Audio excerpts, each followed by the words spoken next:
Okay.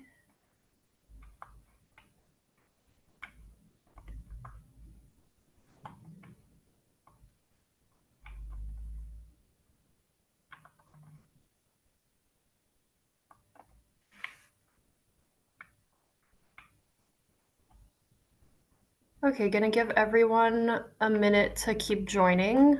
We already have quite a few participants in here.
Good morning.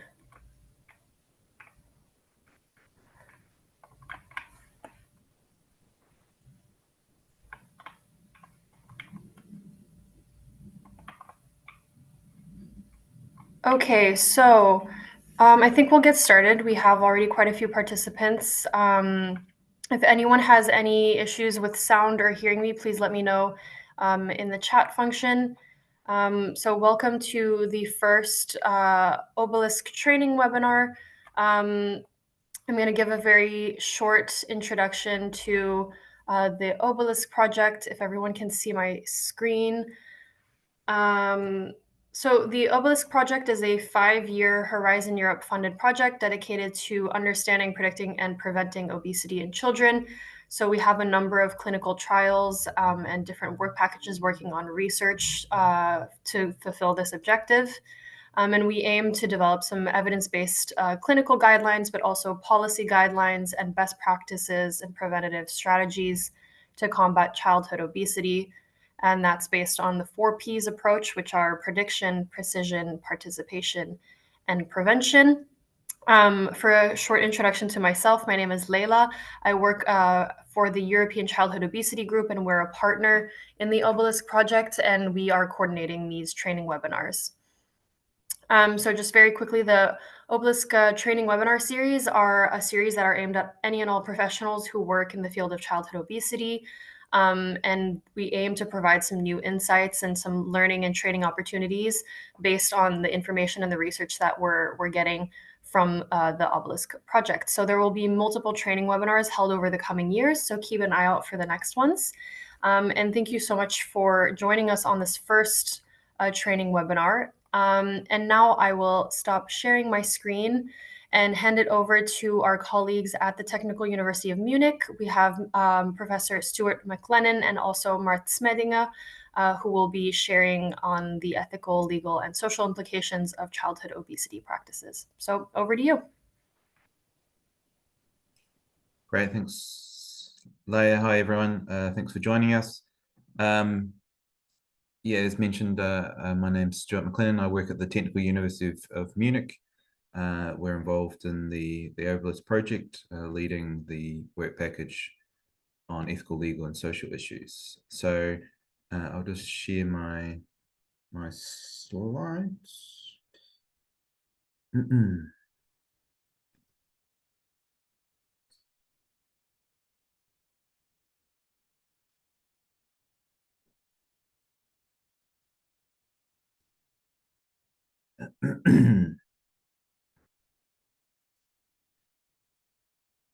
So yeah, today we're going to be presenting some research that we've done for Obelisk on the ethical, legal, and social implications of childhood obesity interventions.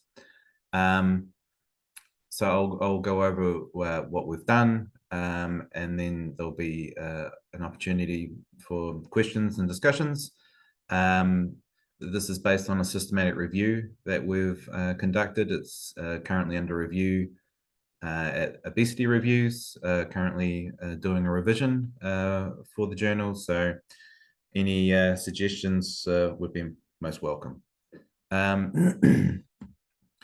So Leia's already gave a very brief introduction to Obelisk, but just to kind of set the context in which this research is being conducted. As Leia mentioned, Obelisk is a 5-year research project that's funded by the European Union's Horizon research program. The key goal here is to prevent childhood obesity and contribute to the enhancing health and quality of life and lifespan of all peoples living in Europe. And as Leia has mentioned, the kind of the key concept behind the project is this 4P approach, understanding, predicting, and preventing obesity in children, and providing precision medicine for those affected. Here's a very brief overview of the project. There are a number of different work packages in the project. A number of them are trying to identify novel genes and trajectories in childhood obesity, with an overall aim to develop strategies to reduce and prevent childhood obesity. There are also 3 clinical trials being conducted as part of Obelisk. The first one, TAPE, is being conducted with infants, where our work package is currently interviewing some of the parents involved in that clinical trial about their views about excuse me, receiving predictive information. There's also going to be the Obelisk trial involving adolescents. There's going to be 2 different intervention arms involving nutrition guidance and also some hip hop courses. And then there is going to be this last trial around the use of weight loss drugs. So myself and Marthe at the Technical University of Munich are leading work package 2. That's focused on ethical, legal, and social implications and policies around childhood obesity. So we have an overall objective to support the ethical development and implementation of preventative interventions for childhood obesity. We have a number of specific objectives there. We're trying to integrate the consideration of ethical issues throughout the duration of the project. We're also, we've conducted the systematic review that we're going to be presenting to you today to identify the key ELSI issues that come up in preventative measures for childhood obesity and these policy-based options. We've conducted expert interviews, and as I've just noticed, we are currently interviewing parents involved in the TAPE clinical trial, and we'll be ending up also developing some recommendations as well. But today, the aim of today's webinar is to present and discuss these ELSI issues that we've identified in connection with childhood obesity interventions in this systematic review. As I said, we're currently doing a revision on that manuscript for obesity reviews. So if you see some areas of improvement or thoughts or discussions, that would be very welcome. So in terms of the context or the kind of the rationale for the systematic review, I suspect many of you attending this will be well aware of this information, but just very briefly, once associated with mainly high income countries, of course, the increasing prevalence of obesity is a very fast globalizing issue. And the worldwide prevalence of obesity has more than doubled between 1990 and 2022, with over 890 million adults living with obesity in 2022. But of course, the rise has also occurred among children and adolescents. In 1990, 31 million children and adolescents aged between 5 and 19 were living with obesity. But by 2022, 160 million young people were living with obesity. And of course, as we're probably all aware, the consequences of overweight and obesity can be significant. It's estimated that there were 5 million deaths in 2019 from non-communicable diseases caused by overweight and obesity. And it's predicted that the global cost of overweight and obesity will reach $3 trillion by 2030 and more than 18 trillion by 2060. So having obesity during childhood is associated with increased risk of several diseases, cardiovascular disease, cancer, diabetes, and at a higher risk of developing them at a younger age, even though oftentimes this doesn't become apparent until adulthood. So children also experience quite negative psychosocial consequences from stigma, discrimination, and bullying. This can affect school performance, quality of life. Some of these things will be well known to people. But with evidence that children with obesity are more likely to become adults with obesity, and that prevention and non-surgical treatment of obesity works better at young ages than during adulthood, efforts to control the global obesity epidemic are increasingly focusing on preventing childhood obesity to cut the roots, so to say, of the epidemic. And that's certainly kind of the rationale behind Obelisk. So there has been some previous literature reviews on kind of ethical issues connected with interventions around obesity. But I guess the key rationale for this systematic review that we've conducted in Obelisk was threefold. Firstly, prior reviews have usually focused on ethical aspects of obesity-related interventions in general, or on kind of general nutrition-related policies, and not on interventions directed at children specifically. Some former colleagues of mine from Hanover, Carras and colleagues, did focus on interventions directed at children, but they only looked at preventative interventions for school children and not on treatment interventions of childhood obesity or on interventions for children outside of school. I guess the second reason was these reviews were conducted some time ago. They covered literature up to 2015, or in one case up to 2011. And over the past decade, a lot's happened. And I guess another rationale was that a lot of the reviews didn't clearly distinguish the ethical issues based on the type of interventions, which does make it difficult to identify what ethical issues typically come up when implementing specific interventions. So the rationale is basically, a comprehensive review of these ethical issues raised by interventions and policies around childhood obesity can be helpful to promote well-considered decisions and policymaking with regards to efforts to reduce childhood obesity. So the aim of this review was to provide a systematic overview of the ethical issues of obesity treatment and prevention in children. Very briefly, we followed quite a standard approach to systematic reviews, particularly in describing the ethical issues that have been described in the literature. So to be included, publications had to describe or assess ethical issues involved in childhood obesity, prevention or treatment interventions. They had to be focused specifically on childhood obesity rather on obesity in general, or on one or more specific treatment or prevention strategies for childhood obesity. So rather than obesity risk factors or prevalence or consequences, and specifically on ethical issues rather than issues around efficacy.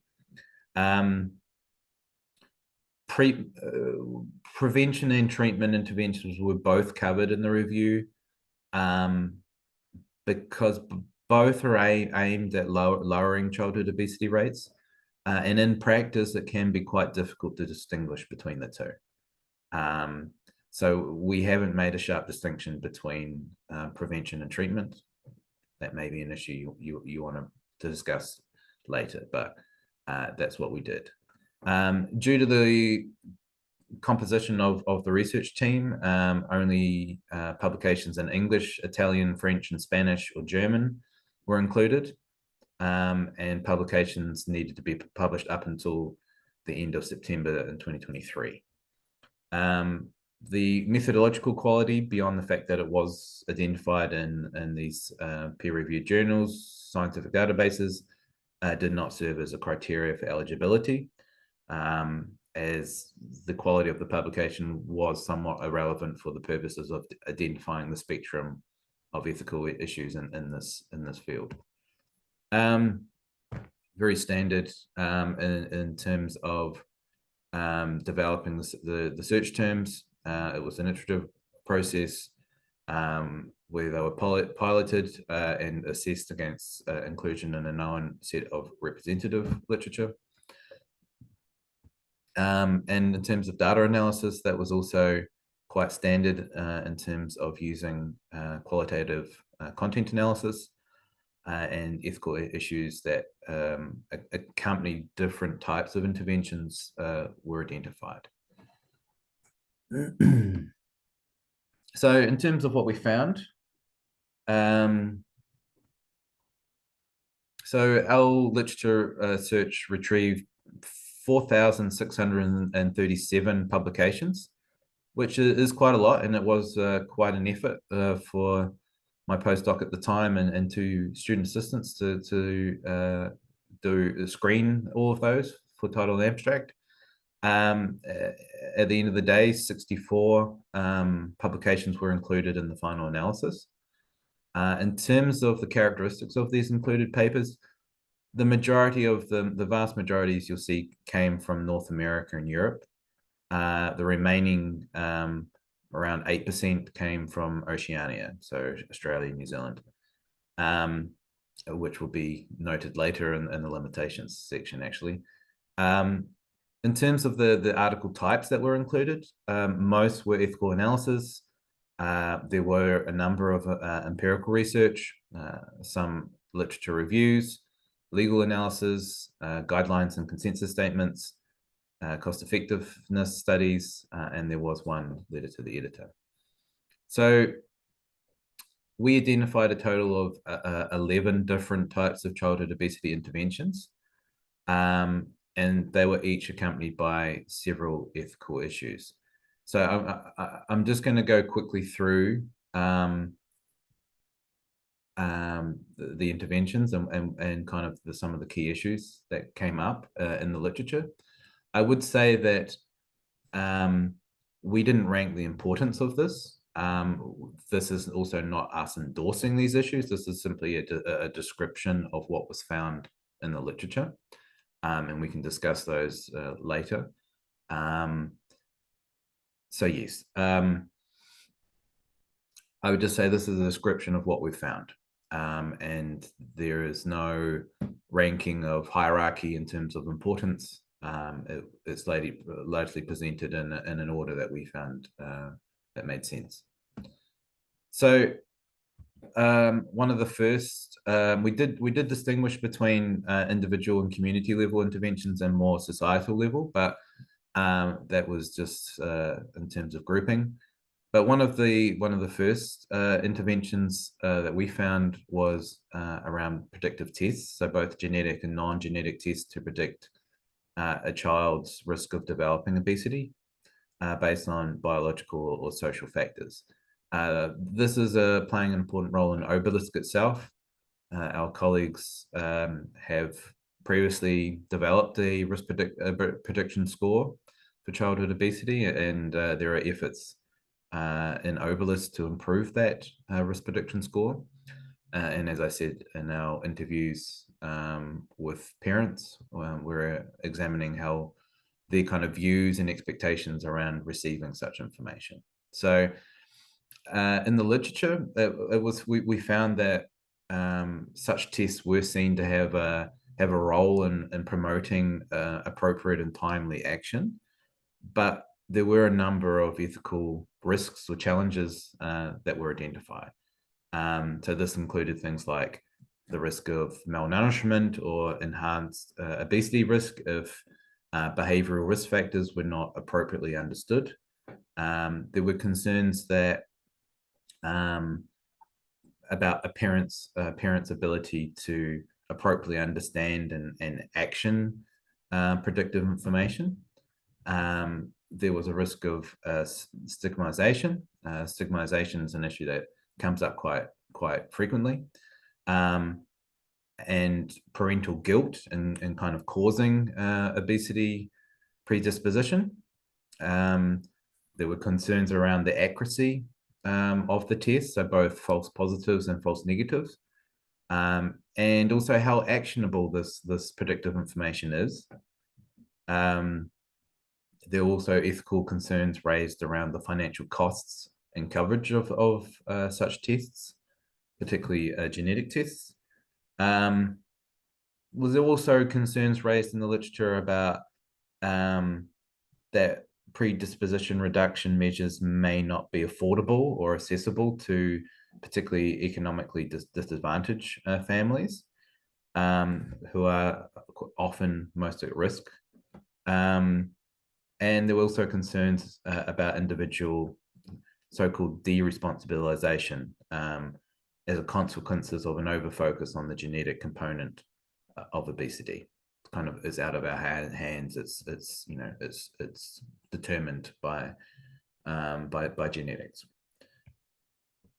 The next intervention was anthropometric measurement, so the measuring of children's bodies. This often takes place in schools in relation to parameters associated with obesity or obesity risk.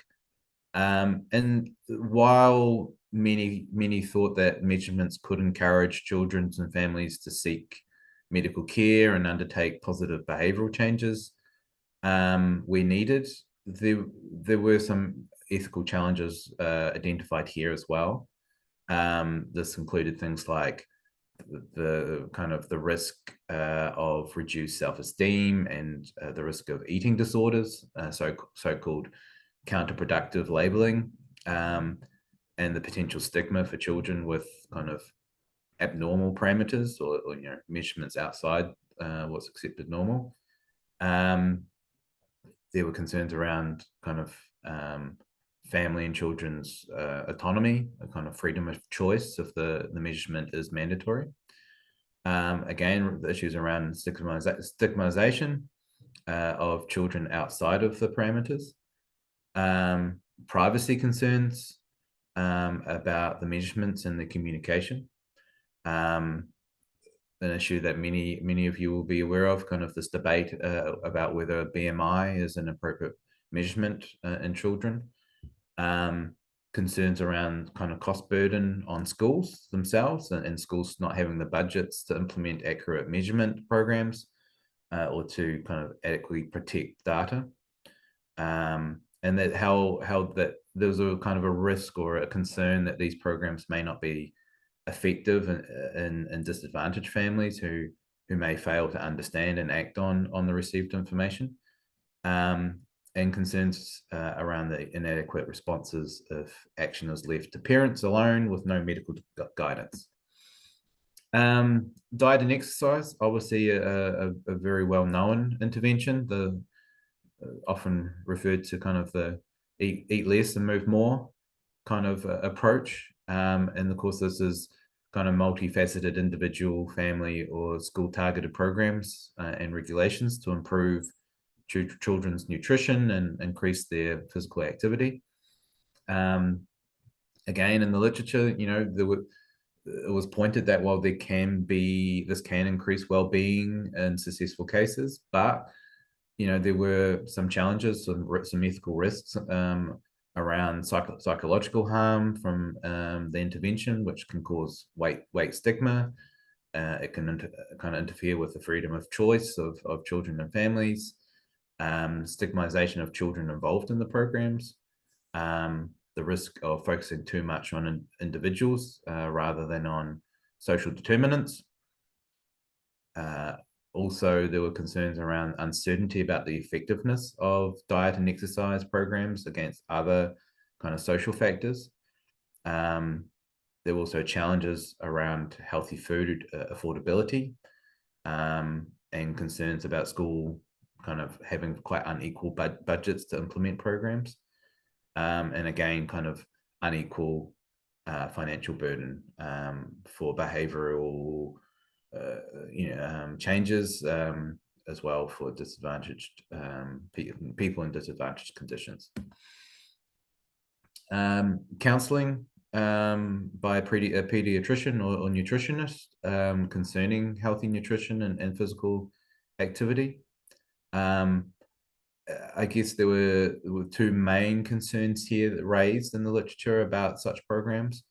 There was a kind of an ethical concern around the financial and time costs for families to participate, and also the availability of counselings in deprived areas. So kind of these inequalities was the main focus here.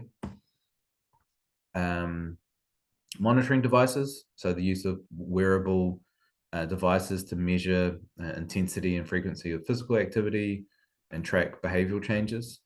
And the main issue here that was raised wasn't actually around data protection or anything like that. It was actually around devices being visible and potentially causing stigma to children wearing such devices.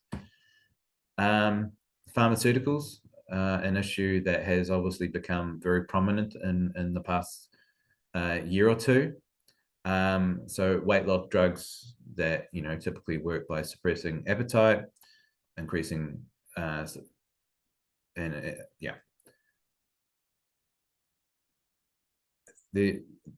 think we're all well aware of these now. They're focused on appetite and satiety by mimicking hormones and by preventing the absorption of dietary fat in the digestive tract or inhibiting enzymes that break down fat. So kind of the key ethical issues that have been raised in the literature that we reviewed, so this was until the end of 2023, were about the risk of physical harms due to side effects, concerns around the cost effectiveness due to quite high costs. There were also concerns about an uncertain or potentially limited effectiveness. But also there was also concerns raised around societal inequalities being widened because the drugs were not affordable or prescribed to everybody. Surgery, obviously also a very well-known intervention in the context of obesity. So, surgery aiming to reduce stomach size or alter the digestive tract to promote weight loss when diet and exercise have failed to achieve sustainable weight loss or when obesity-related health problems are very severe. And of course, it was noted that this intervention can increase people's well-being with the so-called new body after surgery. But of course, they also identify quite a number of ethical risks or challenges. So the risks of physical harm due to side effects, so unintentional bleeding, for instance, concerns around children's ability to understand the long-term consequences and risks of surgery, and to provide informed consent. Again, stigmatization of the individuals who undergo surgery, a lack of data on the effectiveness of surgery in children specifically. concerns around the cost coverage and affordability of the surgery, and finally, again, issues around accessibility for certain groups, around affordability. Quite I would say probably a rare but also extreme intervention. There are examples of children being removed from families, removed from their homes and families and placed in foster care to improve lifestyles. That's, as I say, is clearly not a regularly used one, but it is one that has been used. And of course, people identified some quite significant ethical challenges here around the psychological harm for children and families, which is seen to be quite disproportionate to the expected benefits. Kind of the significant intrusion into family life, but also the poor evidence of effectiveness, which, as you might see, is a reoccurring theme.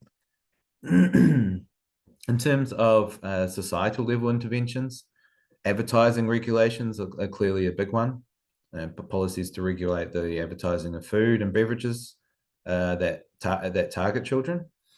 The concerns that were raised here were primarily legal concerns about the impact on industry, about the damage that it might have on industry profit, and restricting their ability to advertise and sell their products, and around potential financial losses.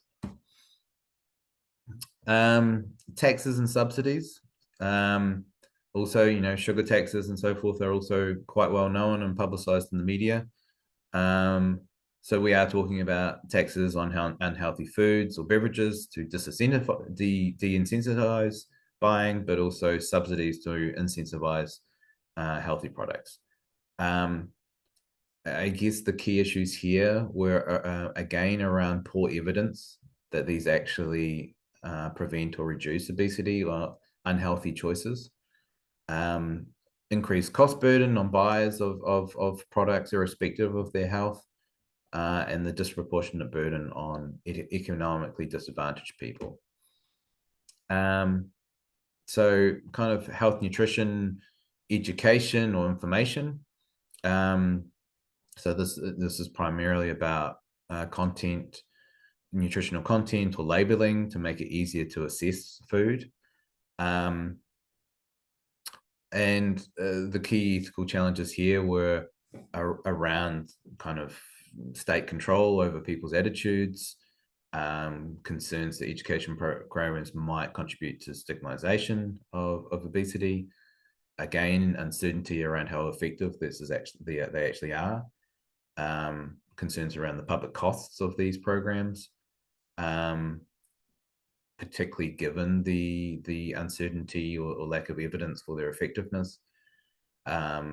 Concerns that information campaigns may over-focus on individual responsibility and may lead to blame.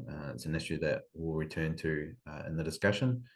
And also the information provided may not be actionable for many people. So as I said, that was a description of what we found in the literature. It's not an assessment of it. It's not an endorsement. It's just that was the spectrum of ethical issues we found. Very quickly before we go on to kind of discuss some of the overarching themes and some of the points that we feel are important. Of course, any research has some limitations. This systematic review was only published on one database, on PubMed.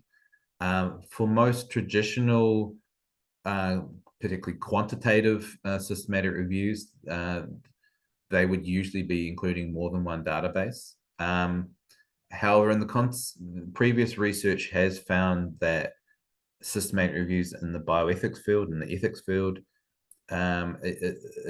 this research has found very little value in adding additional databases. So it was a pragmatic decision, but it is a limitation that needs to be acknowledged. It also should be pointed out that all the included literature was from North America, Europe, or Oceania. And so there is a risk that ethical issues specific to non-Western countries may not be covered in the review. And I would also point out that the literature review was up until late 2023. As we all know, the weight loss drugs have become very prominent in the last couple of years. And so it doesn't cover this this period with this quite dramatic increase in use in these GLP-1 based drugs. So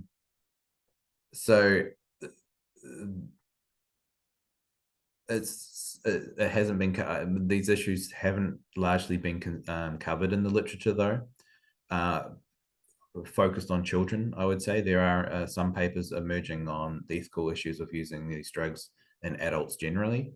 And actually we're in the process of considering this issue focused on children. Similarly, we didn't find any literature on the use of artificial intelligence related interventions. That may be because some of the developments are being quite recent and the ethical issues haven't been discussed yet. And I would also point out that there are other strategies, for instance, around environmental or urban planning that may have an impact or hope to have an impact on reducing obesity rates. That they weren't included because we were quite narrow in focusing on targeted interventions for childhood obesity. But it is a limitation that not every single strategy that has been included. So in terms of some key findings, well, I would just say firstly that the ethical issues that we identified in our review largely align with the previously systematic reviews conducted in the context of adult obesity, but also the school age children about 10 years ago. The review by Carras and colleagues that were conducted focusing on school children did identify so all the issues they identified that were connected to interventions were included in our review. They did identify a couple of other challenges that lie outside the scope of our review because they were not tied to specific interventions, but rather were reflective of politics around childhood obesity. But across the kind of the 11 childhood obesity interventions that we identified, I guess we could say that we identified three key overarching ethical concerns that were kind of repeatedly raised. Firstly was this issue around a kind of uncertainty about the effectiveness, either the effectiveness either lacking or being uncertain. And interventions to prevent or treat childhood obesity can be kind of clouded in uncertainty about their long-term effectiveness, adverse effects, and their generalizability for different populations. And as long as effectiveness is uncertain, cost effectiveness is difficult to calculate as well. Which I think is concerning, given that a number of these interventions are very costly.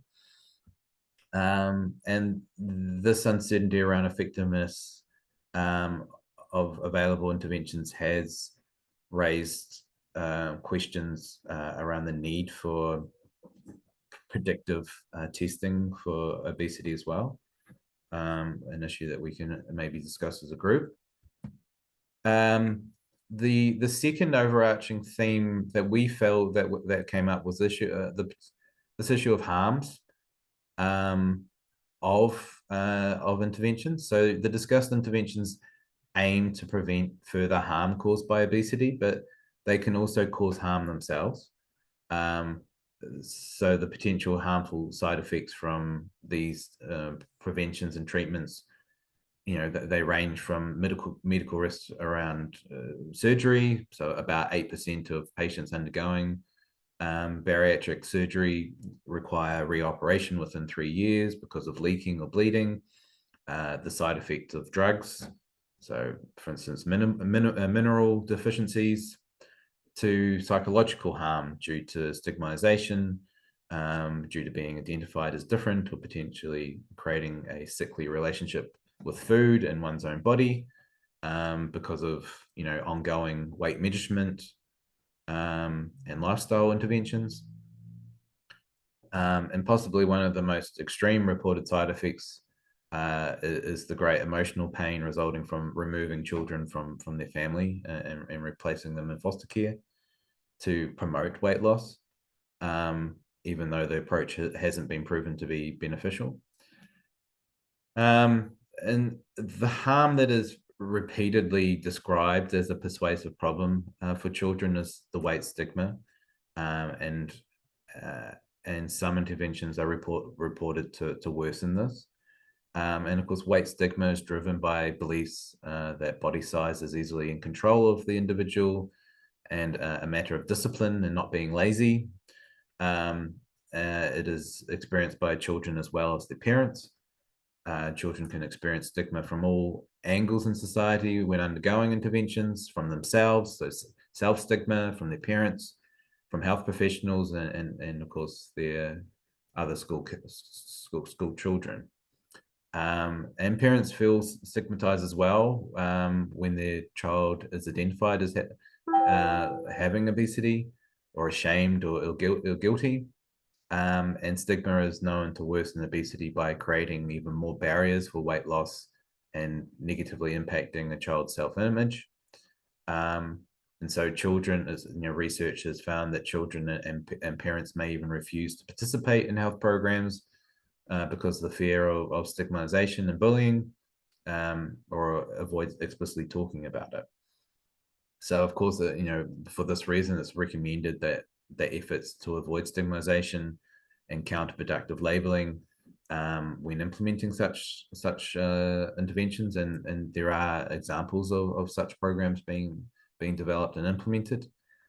And others have argued that any weight loss programs that focuses on individuals or vulnerable populations suggest this issue of responsibility and blame also lies with them and as individuals, which is seen to be quite problematic. And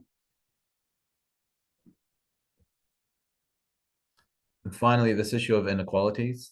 This is also an issue that came up quite frequently across the different interventions. Some interventions are reported as carrying the risk of further worsening inequalities and not being equally accessible to high and low income families. For low income households, it is, for instance, often more challenging to uptake a healthy lifestyle because of a relative lack of safe playgrounds, less affordable to buy healthy foods, and access to obesity care. Also, the proposal to increase taxes on unhealthy foods to stimulate healthier food choices is criticized again for mostly impacting low-income households, and to promote equal success in obesity prevention programs. It's been recommended in the literature that interventions recognize barriers and reinforce opportunities to be achievable within a family's time and financial resources. So in terms of the implementation, the implications for the research, for this research, the identification of these ethical issues involved in childhood obesity prevention and treatment can be seen as the first step towards allowing for a better understanding of whether interventions should be implemented, and if they are, which ethical issues should be anticipated. I think future reporting and evaluation of childhood obesity interventions should include better considerations of the effectiveness and the such ethical issues that we've identified, particularly the risk of harm or aggravating social inequalities, and addressing those as part of the research design where possible. For many of the proposed interventions, there is an overall kind of assumption in the reviewed literature that the risks of harms are outweighed by the benefits. However, the kind of the overview of ethical issues suggests that there may be some interventions that actually cause more harm than good. And as I said, we've been conducting expert interviews, and that may well be a topic of a future training webinar, but that was certainly a strong theme that came out of the expert interviews as well. That some interventions are in fact causing more harm than good. So an explicit weighing of the harms and benefits of the proposed interventions is needed for a well-considered kind of future of childhood obesity prevention and care. And I think it could be said that this should involve a wider societal perspective rather than just one focused on individuals, given the socioeconomic factors that contribute to obesity, and to avoiding implementing medical solutions to an essential social problem. Although a single main cause of obesity can be identified in a minority of patients, so medications, diseases, monogenetic diseases, or syndromes, in most cases, obesity, as I think all of you here today will know, is a multifactorial disease due to obesogenic environments, psychosocial factors, and genetic variants. Turning the tide of the rising prevalence of childhood obesity will therefore require a more long-term, well-coordinated whole systems approach. And it's a question for the group whether or not current interventions are relying too much on the responsibilities of individuals, and that's certainly been a criticism that is found in the literature towards the overall approach to childhood obesity prevention, is that a lot of interventions rely too much on the responsibilities of individuals, mostly parents, to adopt a healthier lifestyle, even though their environment may limit them in making those decisions. Legal and policy interventions are often criticized for presuming that individuals are rational actors, consumers, not influenced by environmental factors, and implying that obesity is a failure of will, and can therefore exacerbate this weight stigma. Given the socioeconomic contributors to the disease, it's up to debate whether medicine and lifestyle targeted efforts to lower obesity rates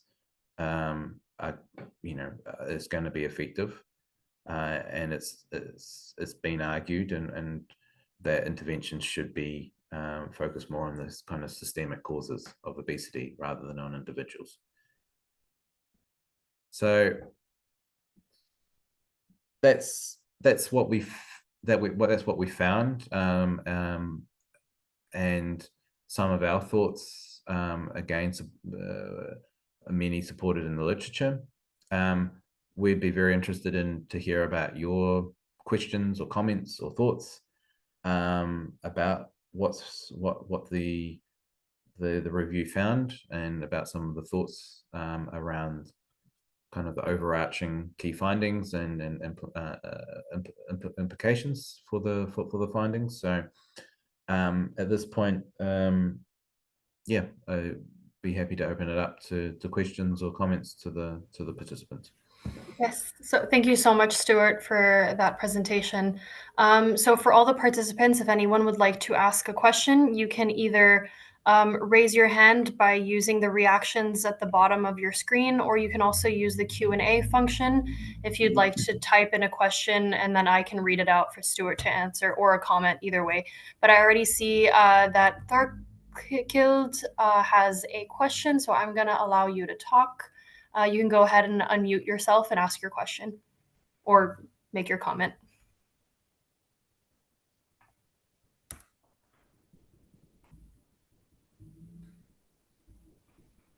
Is it okay now? Yep.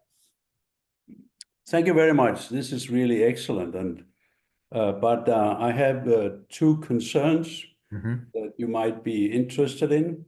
Yep. One is actually the consequences of massive reviews of effectiveness. We reviewed in Denmark the effectiveness of prevention and was extremely disappointed. You know, multiple attempts to prevent obesity based on the idea that this has to do with diet and physical exercise.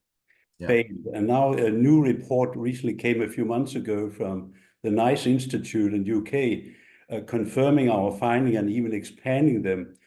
So I think there is an ethical issue implicit in the researchers' attitude, or even those who are implementing activity, that it's a kind of an ethical dilemma whether we should really go on, you know, developing research products that are based on what is obviously a failing approach, failing ideas, and this goes for basic research, for public health research, clinical research, as well as for any phase of implementation. I really think we are at the moment in the time where we do need to reconsider the whole thinking about what is behind obesity.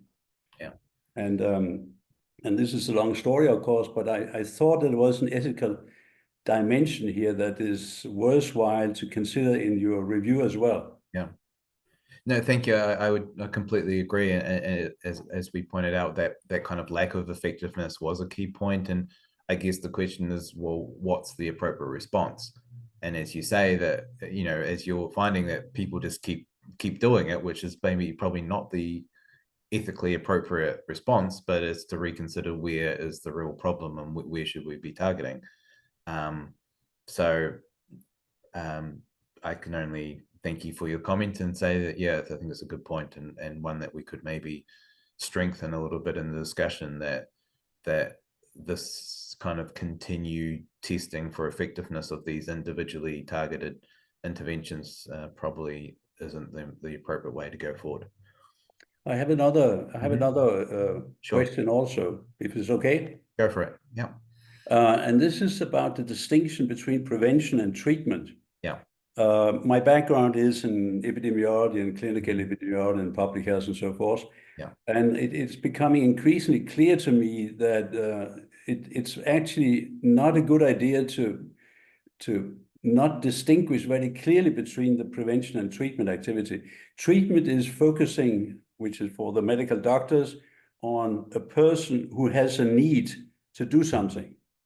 Prevention is actually focusing on something that might happen for some individuals in the future.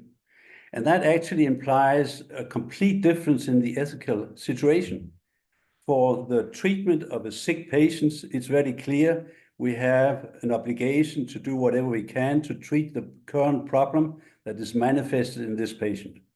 For the prevention, we actually are faced with a dilemma that if we intervene, we are interfering with many people who would never need this interference, who would never need this intervention, because they don't end up in the problems that we try to prevent. So all these people are only carrying the costs or potential harms of prevention. And then for those who actually might gain from it, then the question is whether in that subset, it's the balance between the harms and the benefits, which is also questionable. So I think you said that you didn't want to make a clear distinction. I actually think, especially from the ethical point of view, it's a very important distinction to make. Yeah, thank you. Thank you for that. I think it's a very legitimate point. And you know, one does typically, and particularly in the public health kind of field does make a clear distinction between prevention and treatment. I would say that it was a point that was raised by the reviewers of the manuscript, and we're currently responding to those. So we may need to consider whether or not we make a clearer distinction there. I would say that there seems to be a number of different views on this topic, though. It was an issue that came up a lot in our expert interviews, and a lot of people were promoting or pointing to a movement away from making a sharp distinction between the two, and rather seeing the two of, different sides of the same coin. I don't have a clear answer for you other than to acknowledge that this is an issue that we probably need to think further about, but to say that there does seem to be a number of people that are wanting to move away from making a sharp distinction. That may not be the right move, but yeah. So thank you very much for your comments and your questions. Thank you.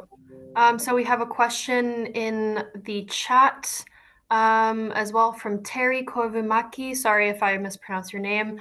Says, thank you for the interesting presentation. I believe that many ethical questions are also related to the fact that parents fear what the intervention might cause for the child, especially from the perspective of stigma and body satisfaction. Are there many interventions that are targeted only at parents, and do their potential ethical challenges differ in any way? Yeah, good question. And my simple answer is that I'm not aware of many interventions that target only parents, and that wasn't our focus. We were very much focusing on childhood obesity. But I accept your point that this could be a very important point. I would say that there are a number of programs being developed and implemented to address this issue of stigmatization, and I think that many of those will be targeting parents. So I would point to those as interventions that do target parents. Whether or not their ethical challenges differ in any way, I'm honestly not sure. Be interested in your own thoughts if you think they might. It's not something I've thought about, and so on my first reaction, I would suspect they're going to be similar to the ones we've identified, because the issues that we identified have been also similar to the ethical issues that previous reviews focusing on obesity in general have identified. But if you see potentially issues or challenges that are going to be specific to those, I'd be interested to hear. Okay, and we have someone also with their hand raised, Claire Frewen. I will now allow you to, so you should be able to unmute and ask your question. Thank you. Thank you. I think I'm muted. Yeah, just in response, this isn't answering the ethical implications, but we do deliver programs in Suffolk and in other parts of England around the Henry, which is an evidence-based program directed at parents. So it just came to mind with that previous question. But thank you. This has been really, really interesting. I lead on the Children's Healthy Weight Strategy in Suffolk, and we have a key priority about the world around us, so the environment that we live in, over and above alongside eating well, sleeping well, moving well, as you'd expect to see in something. And what's come to mind actually, because we really do focus on the environment that families live in and try to look at the wider determinants within the delivery of that strategy. And I think it came up as you were talking, just the role of industry and for the two examples that were given around labeling and not sort of the suggestion and the evidence base being it not being necessarily an effective intervention, but this is, you know, I suppose I'm just really in my thoughts questioning this is the purpose of labeling, and Sure. are we labeling food so that people have a true understanding of the impact on in terms of nutrition and health? Again, it's a very complex area and with lots of ethical implications, I know, but also advertising and the evidence base being the financial impact. And yet there's strong evidence based from the Transport for London scheme to show that the change of advertising from high sugar, salt, fat to only advertising food that are nutritionally more positive for health did not have a financial impact on business. And I suppose it just frustrates me that well, industry has such a huge role in the outcomes and its profit over societal health as an observation. Yeah, thank you. I guess I would yeah, a lot of these interventions, you know, it's very important that people are active and eat well. I guess I'll be interested in your thoughts though about, you know, a lot of these strategies or interventions are clearly important for general health promotion within populations, but probably aren't going to be particularly effective in reducing or obesity rates, because that has much more to do with these systemic factors and environments. And until those kind of systemic issues are addressed, like the food around the food industry, that you know, there was an analogy used in one of the included articles that I've used in expert interviews as well. They said they compared it to trying to mop the floor while the faucet was still running. And it does feel a little bit like we're not going to see much improvement in obesity rates until those more systemic issues around the food industry and so forth are addressed. But as someone who's working very on the front line, so to speak, I'd be interested in your thoughts. And yeah. Yeah, thank you. Definitely. Well, this is why there's so many different interventions in Suffolk, and as with other counties in England, where the focus is on the individual and personal responsibility, but it takes a whole system approach. And when you then think about that on a geographical small area like rural Suffolk, it's overwhelming. So it is national change that needs, and yeah, and I'm part of a few lobbying organisations and looking at that opportunity on a national level. But it's it's 1,000 pieces of a big puzzle. That the focus on an individual intervention is, yeah, as you're showing, and I think this has really been amazing in terms of clarifying the limited impact. Sure. Thank you. Great, thank you. Yeah, very quickly before I move on to some other people I see who have their hands up, we have a question kind of on the same topic from Amandine. Amandine Garde from the University of Liverpool, who was wondering if you could expand on what your review showed in relation to advertising regulation.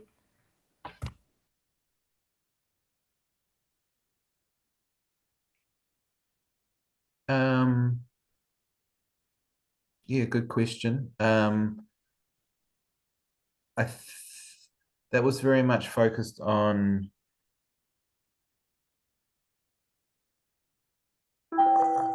it was very interesting that the issues that came up were primarily legal concerns about the impact of industry, which I found very curious and very interesting.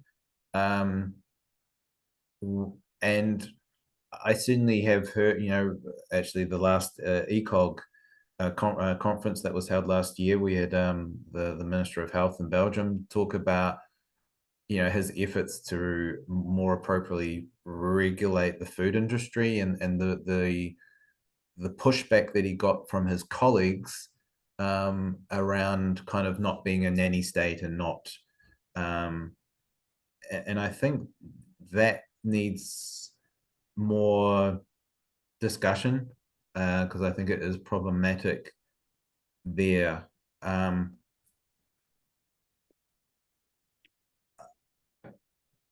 don't know. I'm not quite sure what else to add other than to say that the publications that were included in our review focused a lot on these legal concerns about the impact on industry. And while I think there probably needs to be a bigger or a better focus on the impact of industry on population health and how what kind of regulations needed to address the obesity epidemic and obesity rates. But Thank I think you. if I can quickly add to that, I think sure. another issue that came up in this context was also that the industry often found a way that even if their kind of regulations were implemented to address these industry influences, they found their own way. So that's also kind of a ethical issue. How far do you go? How much effort do you put in? Kind of cynical view, but one that came up. Thank you. I see Thorkild has his hand up again, so please go ahead. Yes, I forgot to say that I really look forward to read your review, which is very relevant for our activities. But I want to get back to this distinction between prevention and treatment, because I think you are right in terms of not having a clear distinction when people are already on the trajectory toward obesity, because then prevention is, of course, to prevent them from further acceleration of the obesity. And that would also be the treatment of the current state of obesity. So in that way, I think it makes sense to make a clear distinction between the primary prevention, where you are targeting people who don't have the problem or indications of the problem yet, and those who already are on the track of developing obesity. So I think that clarifies this the dilemmas of this distinction and also the ethical implications of it. Yeah, great. Thank you for that. That's potentially helpful for our response to the reviewer. Who I was not the reviewer. No, but your thoughts. We do need to respond to that reviewer in the next week or so. So no, thank you. Thank you. We have another question in the chat, kind of going back to the industry topic about the sugar tax from Giuseppe Olivero. If applied, is the sugar tax really useful through the years? And how is it possible to have collaboration between politics and food companies? This is a difficult question. Well, yeah, I guess I would simply say that firstly, I think the evidence for the effectiveness is not very good or not clear, and I would say that the collaboration between industry and politics, well, I think that's an important issue because of the amount of lobbying and money that the food industry pumps into politics, and that kind of conflict of interest that exists there. And that was certainly an important issue that came out in our other research that we may well present at another stage, interviewing kind of key experts in this field. And we have another question, which is anonymous, saying the issue has been discussed for over 25 years. And if the review states that the main concerns are around costs to industry, then I am afraid these findings are immensely partial, problematic, and inconsistent with what we know and the evidence in the international community in the EU and beyond, and have gathered these past 25 years. Expertise does exist on this issue.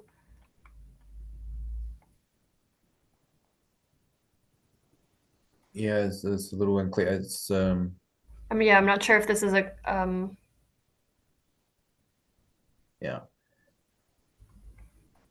I don't know if that if our review would say that's the main concern about the cost to industry. I was just simply pointing out on the question that you asked was specifically about the advertising regulations, and I was simply saying that the included literature focused on that. I don't think that's the main concern generally. So, and you know, but you know, there is expertise on a thing, but I do think you need to say, well, yes, it has been discussed, and there's been all these efforts for 25 years or whatever it is, and yet obesity rates keep going up. What we're doing isn't working. and something needs to change, I think. So, and yet I think governments are persisting with these focuses on diet and lifestyle, kind of eat less, move more. And while that is very important for general health promotion, it's not going to it's very unlikely it's going to bring down obesity rates. And I think that issue needs to be tackled or explicitly addressed. So Yep. Okay, I don't see any other raised hands or questions. I guess this is the final call, final chance to raise your hand to speak or to submit something in the Q&A box before we close out this this webinar. I'm not seeing any, but I guess then we'll wrap up. Stuart, I don't know if you have any closing remarks you'd like to make. Nothing in particular other than to thank everybody for attending and for your questions and comments. Yeah. Thank you all so much for joining us on this quite successful first training webinar. I'm very happy to see some engagement from people in the field. Like I said, keep an eye out in the coming months. We'll have more of these training webinars on other topics. And most likely, I think our next one will be on obesity as a disease. So maybe kind of tackling the root causes of childhood obesity, which I think will flow nicely from this first training webinar. And additionally, I will add that the European Childhood Obesity Congress will be hosting a policy workshop, which is organized by the Obelisk project. And that is taking place in Uppsala this November. If you go on the European Childhood Obesity Group website, you can find all the details. We've just actually extended our registration to welcome more people. So if you'd like to register and learn more about the Obelisk project, because we'll have some people presenting on the project there, and we'll have the policy workshop discussing some sustainable policy solutions to addressing childhood obesity, then we welcome you to join us there. So thank you all for coming and joining us today, and hopefully we'll see you at our next training webinar.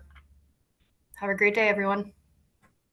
And thank you, of course, to Stuart and Marthe for their hard work on this topic.